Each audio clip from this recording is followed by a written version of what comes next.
The following is a Comfortably Zoned Radio Network production.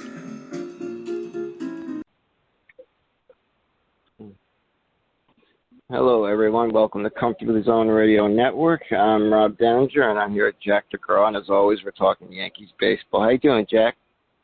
Good. How are you tonight, Robert? Not too bad. Yankees play the Red Sox tonight, the final game of a three-game series. They split the first two, and I think the Yankees got Clark Schmidt going tonight.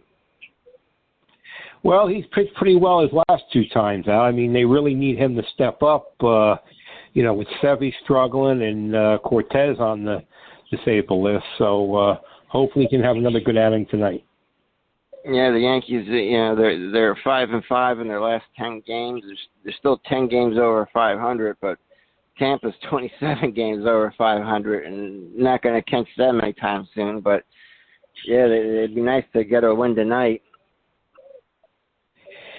Yeah, I mean, with Judge being out, it's just a whole different team. I mean, they've lost 3 games this week by 1 run, and I think, with his bat in the lineup, it just makes everybody better. I mean, Rizzo's struggling, and if you look at the lineup, a lot of guys are like 200 or less. So, he's really a terrific player. And when he's not there, how you appreciate how good he really is. Yeah, I mean, Rizzo in his last 10 games is batting under 100. I mean, LeMahieu on the season batting only 236. I mean, and Stanton's only been back for 6 games, but he hasn't done anything yet. He has got 1 home run. Donaldson's batting under 200 since he's gotten back, but he does have 4 home runs in his last 10 games. It's just they've been solo shots. They need the guys in their lineup to pick up the team with Judge being out. Yeah, I mean, LeMahieu had the foot problem last year, and you just wonder if he's, if that's not a lingering effect, because he was a terrific hitter for his whole career in his first 2 years with the Yankees. And really, this is the 3rd year. He's not even anywhere near the hitter he was early in his career with the Yankees. He looks like a completely different hitter. It's like last year. I think he struck out 13% of the time. This year, it's double that, and he's striking out 26% of the time. So I mean, he doesn't seem like he's the same player he was just a couple of years ago. No, I mean, with the foot issue, and I mean, even with Judge, you don't know if the toe's broken or not. And there was something interesting I read, when San Diego was in a couple of weeks ago with Matt Carpenter, and they were talking to Matt Carpenter. He came back in the playoffs last year, and he said, I wasn't really ready to come back. My foot hasn't healed. And he said it wasn't until, he was able to rehab his foot over the winter. He said it wasn't until almost spring training, he was at 100%. So, when you have injuries with your toes and your ankles, it takes a long time to heal. Yeah, and having Judge out of the lineup hurts. I mean, he was basically having an MVP type of season, yet again, batting .291, leading the team in home runs. Yeah, it's just having him out really does change the lineup. Yeah, I mean, they said the swelling in the toe went down, and it doesn't look like it's broken. Hopefully it's not broken. But if it's broken, it could, how it could affect the rest of his career. I mean, he might be out the rest of the season if it was broken. Yeah, and that wouldn't be good. And, on the pitching front, I mean, Severino, his first 2 games back, he only gave up 2 earned runs, and now in his last 2 outings, he's given up 11 earned runs. And I was watching him in the last game. His fastball to start the games was 97, 98, but then a couple innings later, it's down to around 95, 96. And you wonder if maybe he's pitching with a little bit of a dead arm. Yeah, that could be the case. I mean, if you look at it, he really hasn't gotten too many innings the last, 4 years or so. Yeah. And I think he's going to be a free agent this off season, and I really don't know if the Yankees. I think he'd want to stay with the Yankees, but what are you going to offer? Who hasn't really been pitched that much. I mean, for a guy who has an injury history like he does, I could see someone like him being a good closer. I mean, John Smoltz was able to, become a Hall of Fame closer, but I think Severino would be best suited as a closer, or coming out of the bullpen. Yeah, I think, as a closer, he could get by with 2 pitches. Yeah. And, wouldn't put so much strain on his elbow or his shoulder and stuff. He could probably get away with, 2 pitches. I mean, did you see Robert Jacob deGrom again? Oh, my God, yeah. Tommy John surgery. He'll be lucky if he's back next year.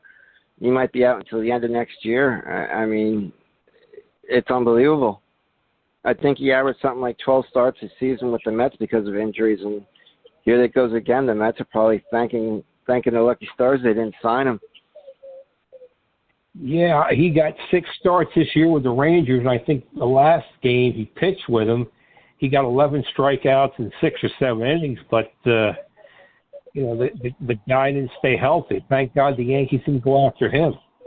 Yeah, I mean, there's no doubt the guy's talented, but he just can't stay healthy. And I wonder if it has something to do with how hard these guys are throwing nowadays. I mean, these guys are throwing, they're trying to throw as hard as they possibly can on every pitch. It's like the art of pitching's gone, and now it's just power pitching. Teams just want guys with power, who could throw 100 miles an hour. Yeah, I think, they're just encouraged to throw as hard as they can, as long as they can. And in the major leagues, all the guys now can hit home runs. Yeah. And, years ago, after the middle of the lineup, you had the guys at the top of the order, they'd be table setters, and the last 3 guys, was the shortstop or the catcher or the pitcher. So, you could get away with making a mistake, and they weren't going to hit it out of the park. Now these guys, everybody swings for the heels, and, everybody can hit home runs. Yeah, I mean, I think that's one of the reasons the Yankees traded Jordan Montgomery was he wasn't a power pitcher. He was a guy who relied on, working the plate. And I think the Yankees prefer power pitchers with power arms, and those guys seem to get hurt. Yeah, and that's the kind of guys you need in the playoffs. You need the power pitchers. Yeah. You can get strikeouts, and that's just the way it is now. I mean, I think it's going to come to a point where you might see your starters only go 3 or 4 innings. Yeah. And the Yankees right now got the best bullpen in baseball, but Cortes is hurt. Rodon's still out. Severino doesn't seem to be on his game. I mean, right now the Yankees got Cole and Herman, who's been pitching well of late. After those 2 guys, I mean, you got to worry about the other starters giving the Yankees at least 5 innings. Yeah, I mean, the Yankees been bringing up a lot of pitchers from the minor leagues, and you just wonder how long they can hold out. They're throwing innings. And, that's bound to catch up with you. I mean, the Yankees got like 6 or 7 guys coming out of the bullpen who's pitched close to 30-plus innings, and, they're not even halfway through the season, not even close. No, and that's what kind of happened to him last year was the injuries, and the bullpen wound up getting burned out in the second half, and it was lucky the Yankees went on such a run in the first half because the second half, with all the injuries and the bullpen woes, they had a horrible August. I hate to see that happen again this year. I did hear, like, Carlos Rodon, he pitched a simulated game.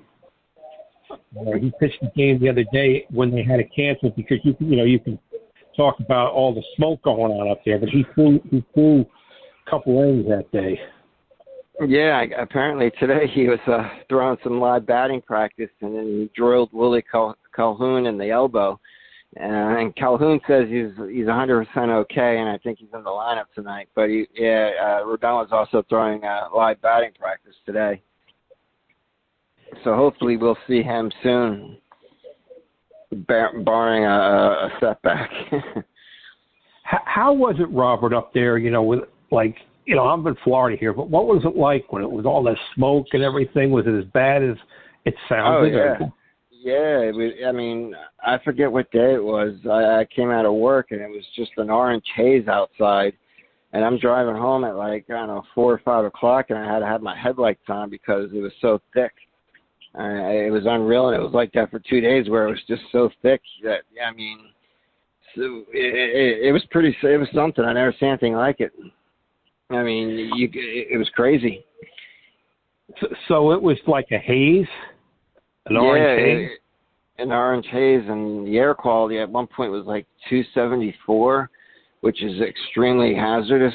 And I think at New York at one point it was over 300, which is dangerously hazardous. I did see a picture of the Yankee Stadium, and it was like orange. Yeah. It was about 15 years ago down here in Tampa, they had fires around, and they had to cancel a couple Yankee games, minor league games, because of smoke. But this was smoke. This wasn't haze or anything. I just couldn't imagine. The haze. It's to think, Canada's forest fire. It seems like the whole country is on fire for it to reach all the way down here. It must be. They said it's like 1 million acres or something like that on fire, and it could be. We could have a smoky haze. They said all summer, because I guess the fire up there, it's very remote. It's hard for the firefighters to get in there because it's so remote. And the only, I guess, option really for them is to let it burn itself out. So they said the whole summer could be, hazy due to the smoke. But Robert, they never report it. Where is it located? Where is it coming from? Where is the picture? Get no information. Yeah, I know. I think I heard like Nova Scotia or something. I haven't really watched the news that much, but when I haven't seen any pictures or footage of this fire. So it's a little weird. You think something that bad would be covered, but I haven't seen it on TV that much or at all, actually. Yeah, I think with the air being bad, it might be. It sounds like it could be a big story. Yeah. I work with the window for the post office, and I had one customer telling me she thinks the Chinese started the fire. I'm like, well, you never know. So it's just crazy. Because apparently this fire is extremely bad. Something like 1 million acres of forest is on fire. Wow. Yeah. I know down here this week in Tampa, Robert, I know we're getting away from baseball and stuff, or I'm getting away. The water the water is terrible down here. Really? Yeah, they were telling people to boil their water for the last 2 or 3 days. And I'm like a horse. I never get sick or nothing. But even I could taste it and feel it. So, you wonder what's going on with everything. Yeah. Well, that's like even the other day at work, one of my coworkers is like, how's your throat? I'm like, what do you mean? She's like, your voice, it sounds hoarse. And it could be from the smoke, I don't know. But a lot of people are, complaining of cough, dry cough they can't get rid of. I wonder if it has something to do with the smoke in the air the last week. Well, I know the last 3 or 4 days with the water and stuff, I've been coughing and stuff. So you wonder what's going on with everything. Yeah. I wonder what the game will be like tonight. You could see it's bright outside, but there's a haze to the air. It's not a blue sky like it should be. Yeah, I remember going to the old Yankee Stadium when they had the night games. They used to allow people to smoke. Yeah. and you look up, and there was always a haze above the stadium from all the cigarette and cigar smoke. Yeah. This guy sent me a footage of when Tom Selleck played spring training with the Detroit Tigers. Do you remember that? Yeah. Yep. He sent me a footage of him at bat, and he fouled one pitch off. He fouled a couple pitches off. He had a bad swing, but, I mean, I thought it was impressive that he was able to foul a couple pitches off before getting struck out on a changeup. But I completely forgot that Tom Selleck played spring training with the Detroit Tigers back in the 80s. Okay, the Tigers train in Lakeland, and they've been over there forever. And I remember, I remember the first year I come down there, Robert. I went over to Lakeland, and I never seen so many old people in all my life. I mean, I think the average age at the Tiger games was deceased because I mean, you look in the stadium, and it's like some of these people. I thought it was Ty Cobb, for God's sakes, but Tom Selleck played in a movie. He played with the Yankees, and then he went over to Japan to play. Oh, so Mr. Baseball. Yeah. Yeah, but I thought that was cool. I know Tom Selleck played spring training with the Tigers. Garth Brooks one year played spring training with the Mets, and actually wasn't that bad. I mean, considering, he's a country singer, he was actually pretty decent. You could tell he had some skills. Yeah, they had, who was it? Was it, he made the movie Marison Mantle. Oh, the little guy, what's his name? Billy Crystal. Billy Crystal, yeah, he was down here with the Yankees for one spring training, and he got an at bat in a exhibition game, and that's hit a ground ball. Yeah, he hit a foul ball, ground ball. So it must be nice to be famous. You get to live out your dreams, at least for a day or so. Yeah, Jesus. Robert, I was lucky. I took batting practice on the field once at Legends Field down here. No kidding. And that's cool. They only threw from it was a pitching machine, but they threw 12 pitches. I hit them all, and I had like 3 line drives. That would have been base hits. But it was nice being on the field. It was just like it was really a big thrill. Oh man, that'd be cool. Yeah, it was very. I haven't swung a bat in 25, 30 years. I don't think I could hit anything right now. Yeah. And I'm looking at the Yankees pitching. Like I said, tonight Schmidt's going, but we start a 2-game series. The Mets start Tuesday, and Max Scherzer. We're going to see Scherzer and Verlander. Severino's pitching game 2, but they haven't announced who's going to start, I think, against Scherzer. Yeah, it might be that new kid, Vasquez. Oh, okay. He looked good in his last outing. Yeah, I know the Mets have had some injuries. Peter Alonso and Verlander's been getting knocked around a little bit, too, with the Mets. Verlander's got an ERA up around almost 5. Scherzer, I think, had 11 strikeouts in his last game. But the Mets, they lost again today to the Pirates 2-1. They just can't seem to score runs, and their pitching's just been getting lit up lately. So, this should be an interesting series with the Yankees because the Yankees, it's hard for the Yankees to come by runs. Mets can't, put runs together, but their pitching gives up. It should be an interesting series. Maybe the Yankees can get healthy against the Mets, or maybe the Mets will get healthy against the Yankees. It'll be interesting. But after Boston, we got 2 at the Mets, and then we got 3 more at Boston, and then we have Seattle at home, followed by Texas, and then we go on the road to Oakland for 3, St. Louis for 3, and then 4 with Baltimore, and then 3 with the Cubs, and that brings us to the All-Star break.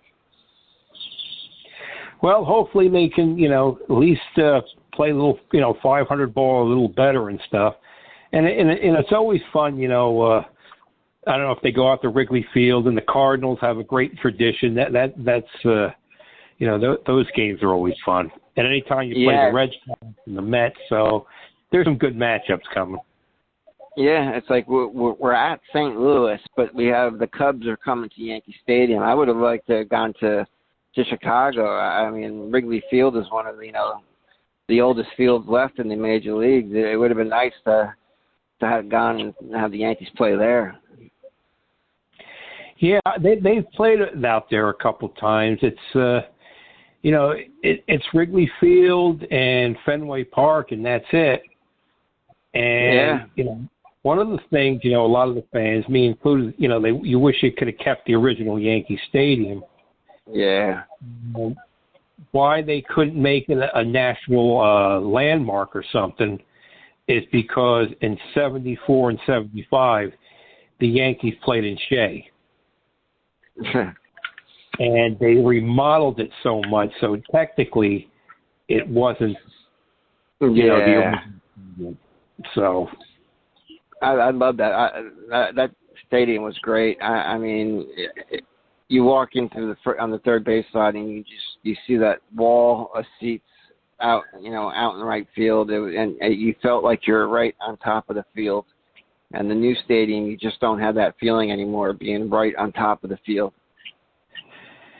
No, it's just a shame they couldn't have kept it. I mean, even if you just have high school teams playing there, or in college, or just make it a national park, just keep the original place where it was. Yeah, I mean, some of the greatest.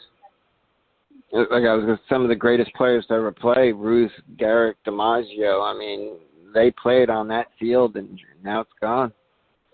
Yeah, and it was one of the.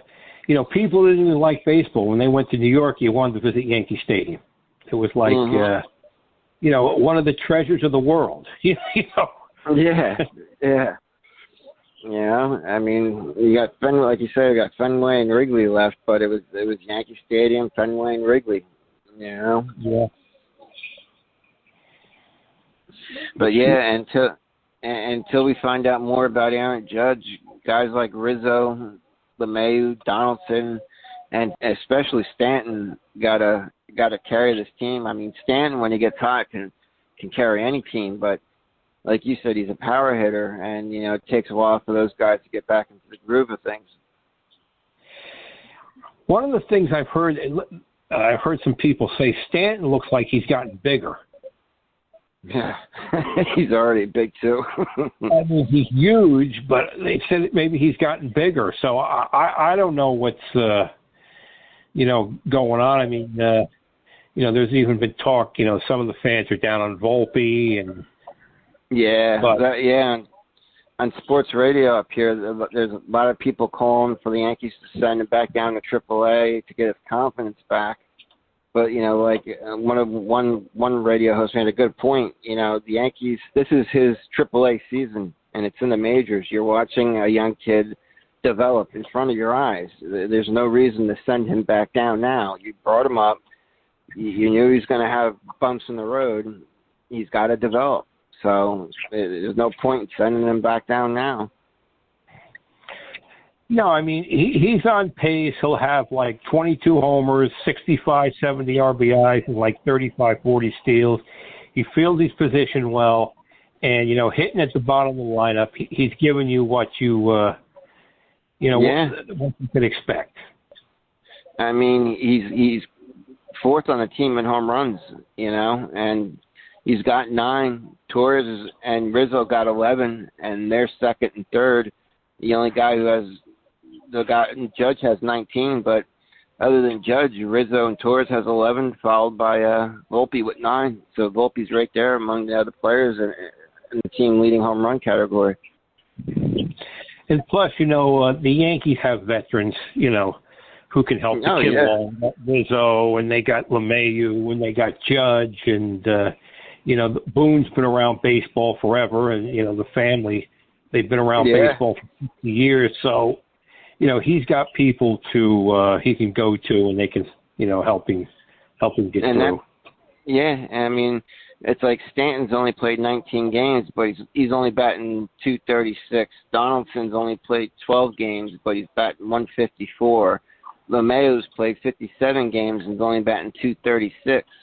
You know, and so, I mean, the guys who should be hitting aren't hitting, so everyone's picking apart, the rookie. All eyes are on him, but these other guys need to start hitting, these veterans, the guys that the Yankees are paying big money to. Yeah, well, I think another thing, like you look at guys like Jake Bauers and Willie Calhoun, they've got some big hits for the Yankees this year, and, Frankie Cordero, he's got some big hits. Connor Follett has picked it up a little bit. Higashiota's got his average up to about 240. So, they've come alive a little bit, but they still need. Yeah, and Billy McKinney, he's in 4 games has got like a couple extra base hits, a home run, a double. So he's contributed a little bit. Yeah, he's bounced around a little. I mean, he came over with, when they had Clint Frazier. And, that's right. Clint was supposed to be, looked like he was going to be an outstanding big league player. And Billy McKinney, he'll be a major league player, a 4th or 5th outfielder. And, Clint's had a lot of injuries, a lot of tough luck. And Billy McKinney's got like 5-6 years in the big league being a 4th or 5th outfielder. So, whose career has panned out better? Yeah.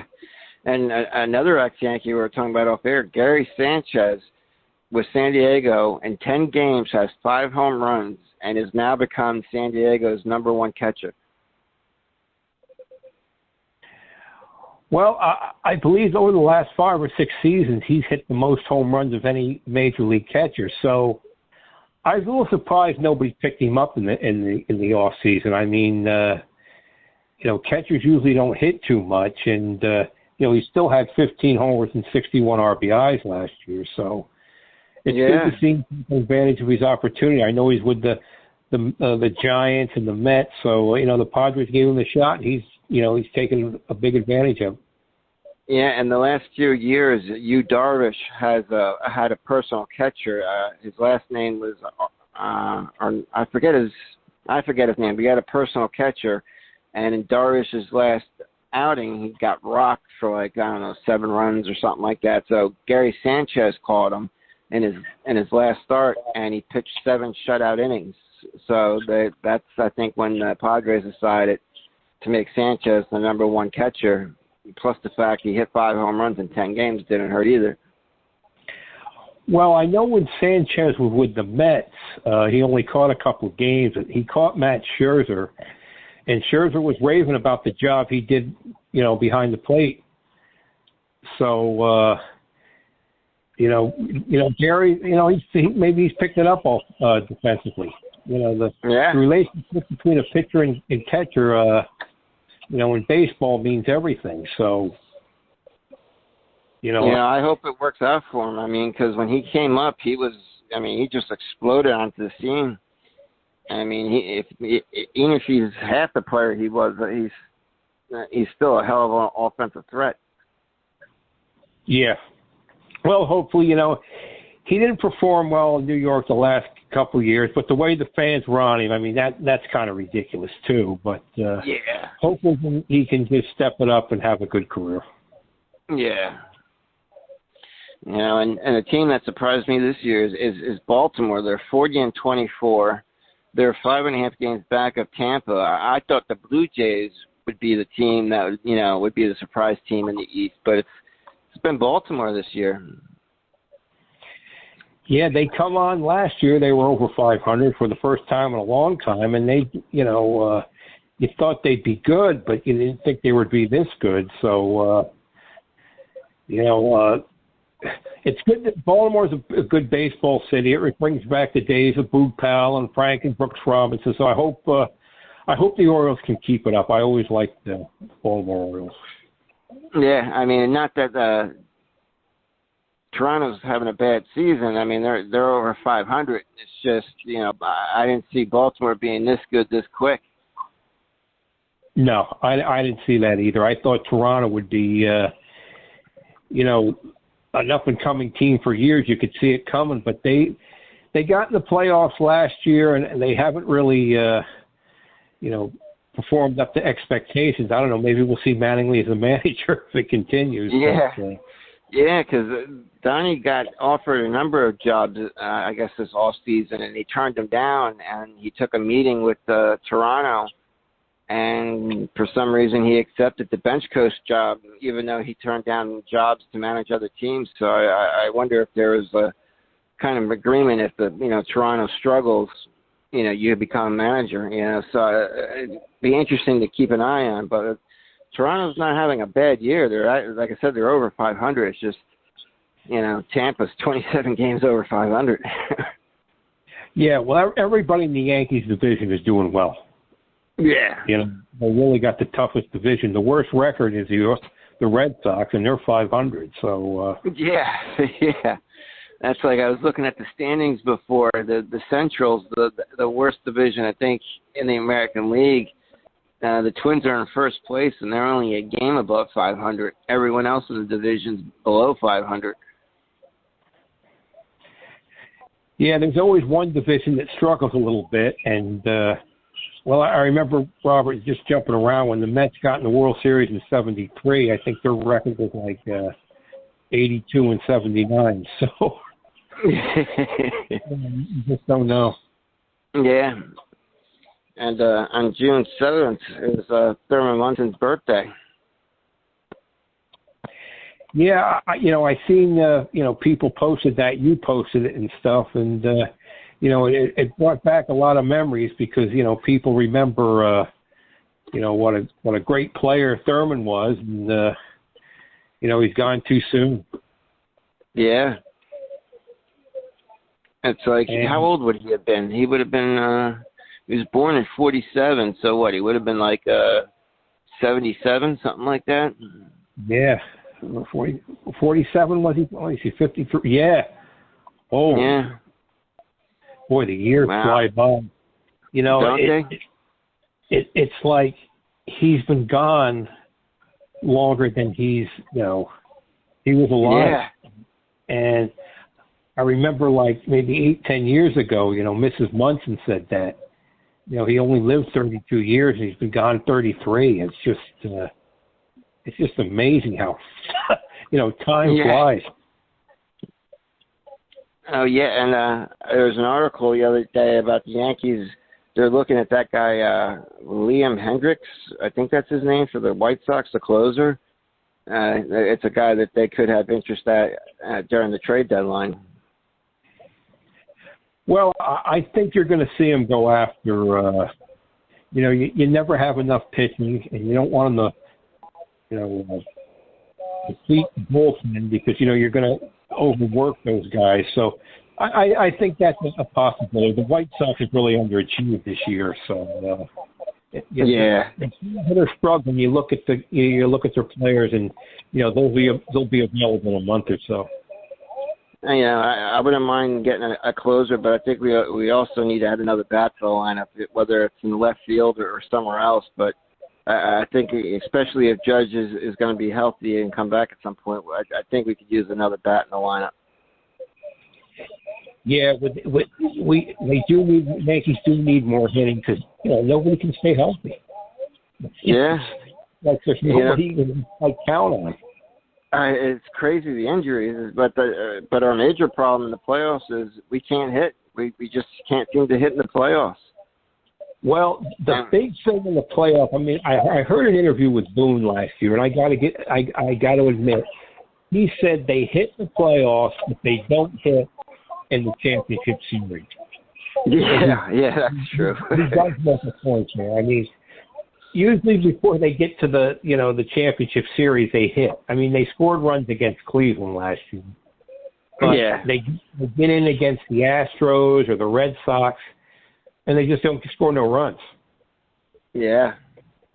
Power pitching. That's it. The Astros have the power pitching. Yeah. And the Astros, I think the Astros are in second place in their division this year. Yeah, they're 5 games behind the Rangers, but the Rangers just lost DeGrom for the whole year. I think all the money that Texas has sunk into players is finally paying off for them this year. Yeah, it's you invest that money in somebody who's been injury prone their whole career, and yeah, that's not a good investment. No, and Tampa just keeps surprising me. And every year they lose players, and every year they just get better and better every year. Tampa Bay, it's unbelievable. Meanwhile, the Yankees got a huge payroll. Jesus. Yeah, well, Tampa does what they have to do. They don't have that big payroll, and they have to out of all the analytics and all the scouting, they do it better than anybody. The Rays just do it better than everybody. But with the Yankees payroll, they always have good teams. They always get to the playoffs, and we'll see what happens this year. I heard something yesterday that the Mets pay more in taxes. They're because they're so far over the luxury tax that they pay something like $111 million in taxes, and that's more money than the Marlins and Pirates payroll combined. And the Pirates are in first place in the Central, and the Marlins are second place in the East and ahead of the Mets. And their payroll is less than what the Mets pay in taxes, luxury taxes. Jeez, I didn't know that. Well, the only thing to say, Robert, I mean, they've only played, maybe 40% of the season. Yeah, so true. Let's see where the Pirates are in late July and the Marlins are in late July, early August, and where the Mets are. That'll give us a better idea. But right now, the Mets have had some bad luck, and they really haven't played well at all.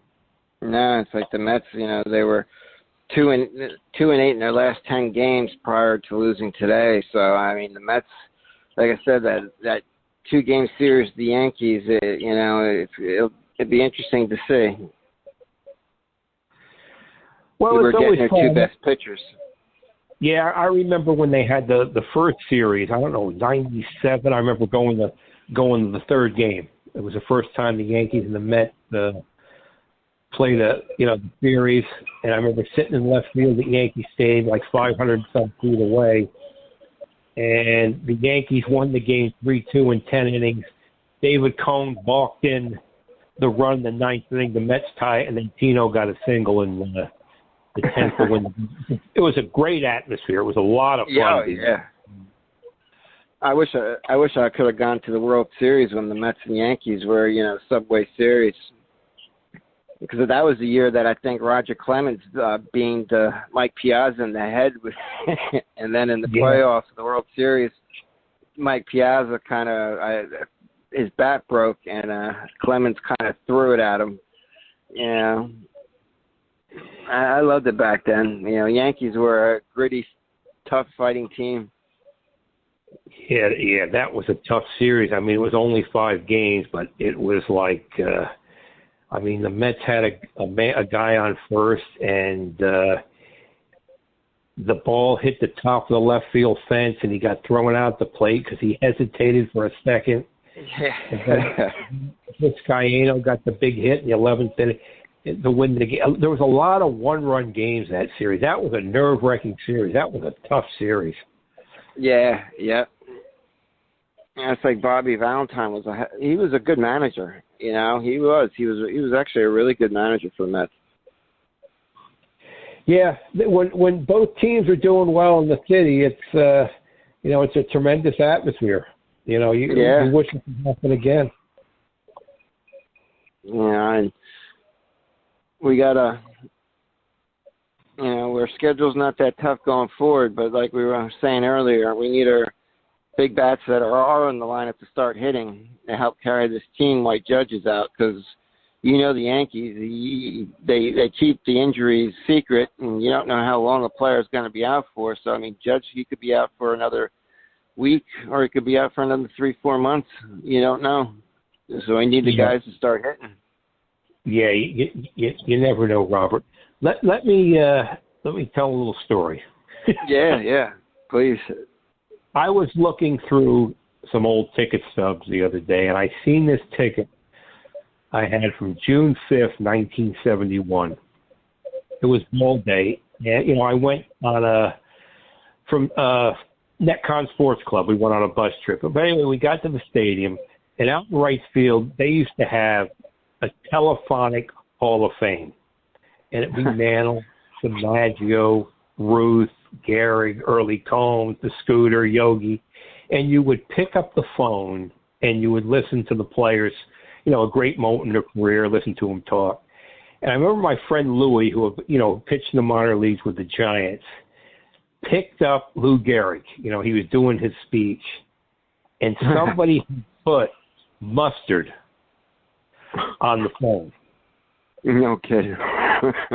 And he put it up to his ear, and it was the old ballpark mustard, so it was, thick. And yeah. It got caked in his ear. Oh, my God. And I just remember sitting there, we had all these napkins, and it took a while to get that mustard out of the ear. Holy shit. Yeah, well, when they put the mustard on the hot dogs, they're not shy about it. No. So somebody had put the mustard, and they had that telephonic Hall of Fame, I don't know, for 2 or 3 years, and I think they eventually got rid of it. It was located as you were walking down the right field line because, the phones were always broken, and, they were putting mustard and ketchup on it or something. But so that's something that just came to my mind when I seen that ticket stuff. That's like when Lou Gehrig retired and gave that speech about being the luckiest man in the world. I loved Mickey Mantle's retirement speech because I think he said something like he often wondered how a man who knew he was dying could consider himself the luckiest man in the world. And he's like, but now I know. I thought that was one of the coolest things Mantle ever said in his retirement speech at Yankee Stadium. I thought that was really cool. Yeah, that was I think June 8th, 1969, and you can still see that on YouTube. Yeah. If anybody gets a chance, take a look at it. It's like maybe 40 minutes long, and all the Yankee greats come back, and it's really it's really worth watching. It's it's tremendous. Yeah, because Lou Gehrig, when he gave his speech, he said, I've been dealt a tough break in life, or something to that effect, and he says, but today I consider myself the luckiest man in the world. And that's why Mantle, he said he often wondered how a man who knew he was dying could consider himself the luckiest man in the world. He goes, but now I know. And he was referring to the Yankee fans about how, great the fans are in New York. And I know they can be tough on players, but they also, if you're a great player and you do right by them, they love you for life. Oh, yeah. And, it was a great thrill, get a chance to see Mickey play and hit home runs. It's something I'll never forget. And, anybody's lucky enough to see him play, they'll just never forget it. Yeah. That's like Don Mattingly is one of the most beloved Yankees, and he never won a title. I mean, he had those great years, but even those last 5 years when he struggled, he never made an excuse. He never, and everyone knew he was working hard and trying hard. And Yankee fans, that's all they really want is someone who's, players who are committed to winning. That's all they want.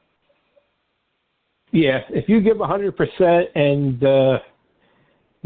they'll produce, you'll be a legend in New York forever. They'll never forget you.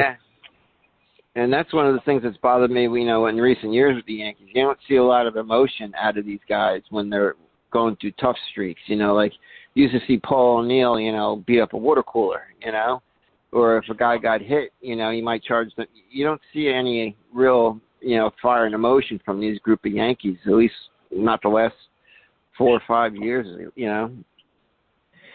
No, it's just seen that it's like it's boring.